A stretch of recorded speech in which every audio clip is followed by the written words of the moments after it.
Hello, hello everyone. This is Mike Webb, and today I'm going to be talking about what makes a 100 out of 100 album, coming from someone who has reviewed music for a long time. I've been doing it for like 10 years, so I'm going to tell you what makes a 100 out of 100 album. I officially have 154 10 out of 10 ratings. And but before you seem like I'm generous or whatever it is, let me tell you what makes a perfect album for me. A perfect album to me is okay. Well, the quality has to be very top tier. Every song has to be a 10 out of 10 or higher, with the exception of maybe a couple of songs being like an 8. But so almost every song has to be a 10.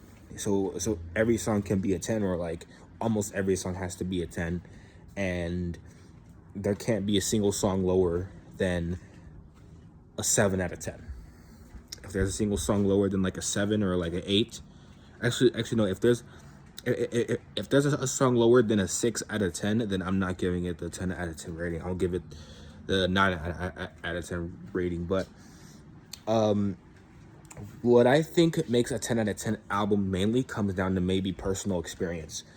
I grew up around a lot of sounds. I was born in primarily a white town in California. So there's a lot of white people here. I'm not racist, by the way. Even though I am a black man. Well, I'm 75% Mexican, 25% black.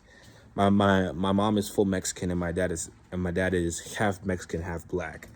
So yeah, I could say the N word. I'm just not gonna say it here for YouTube per purposes. But if you guys catch me in person, like, I'll probably say it. But anyway, that's not the point here. The point is that I was exposed to a lot of sounds, like from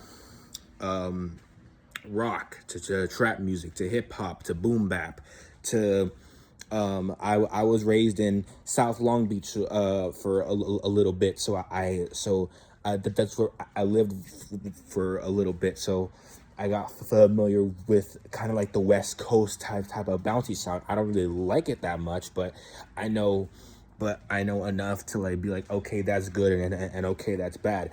I was raised around white trash people. Hold on. Hold on. So sorry about that. I was raised around a lot of white trash people, so I heard a lot of, like a lot of like old Mac stuff, and a lot of rock music, and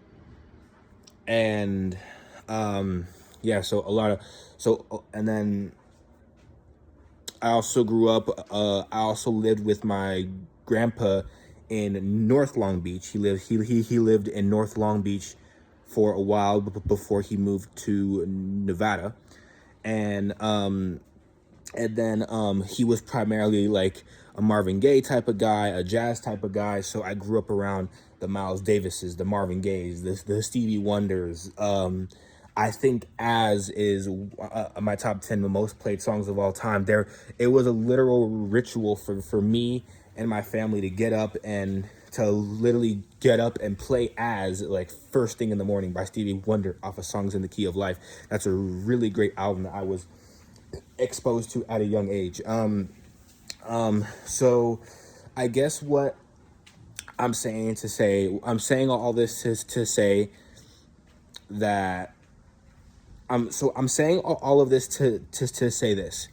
I was exposed to a lot of sounds at a young age, so I know what various sounds sound like. And or no, sorry, I'm wording that wrong. I know I can have a pretty good judgment on what various music is supposed to sound like, and and this that and the other. I can't explain it right now. Sorry if I seem out of breath, but yeah. So due to me being exposed to a lot of sounds, it gave me perfect clarity and the perfect sense of judgment on how to give my ratings. I am kind of biased everywhere. So I am kind of biased everywhere. So I guess that is kind of a flaw. But to me, what makes a 100 out of 100 album is usually is honestly you just fucking relating to the music. That's it. If you relate to the music and you fuck with every song and you think that the concept is really great and it's an album that speaks to you, which a lot of albums do. Now, like back in the day, because like it went further into the sounds that I was exposed to, because every single genre that I was exposed to went deeper. I went deeper into all of the genres that I was exposed to, and I ended up relating to a lot of sounds, a lot of music and stuff like that. So these all these 120 albums spoke to me. I'm being completely honest with you. Like, they all spoke to me. Their quality is top tier in my opinion. All these were very hard earned as well. I don't just give tens just to give tens. I mean, even though I gave I think 5 in June and a couple here in July, I gave every single album on my top 10 albums of this year are 10 out of 10 albums in my opinion. So yeah, there's that. But what makes a 100 out of 100 album? Music is subjective, and I know people who haven't given a single 10 out of 10 rating in their life. Even T-Pap isn't a 10 out of 10 to them. But music is subjective, and if you feel in your heart that it's a 10 out of 10 and that it's an album that speaks to you, and you know in your heart that okay, I'm gonna love every single song for years to come, then hey, give it the 10 out of 10. I go back to a lot of these albums all the time. I don't revisit some of them because the 10 out of 10s are out there. Okay, I'm gonna name you some albums that I don't go back to even though they are perfect. I don't go back to Sadness Will Prevail by Today is the Day. I love the album. I think it's a 10 out of 10. Album of the year for 2002, but I don't go back to it. I don't go back to it in the sense of this is just some deep, dark, depressing shit. I don't go back to it. But it is a 10 out of 10 in the sense of the scariness of the album, the jump scare on the title track. Even though it scares me still to this day. I've listened to the title track a lot, and it still scares me. When those screams creep in at the end of the song for 2 minutes straight, it's very scary. But overall, when it comes down to the production, it's a very well produced album.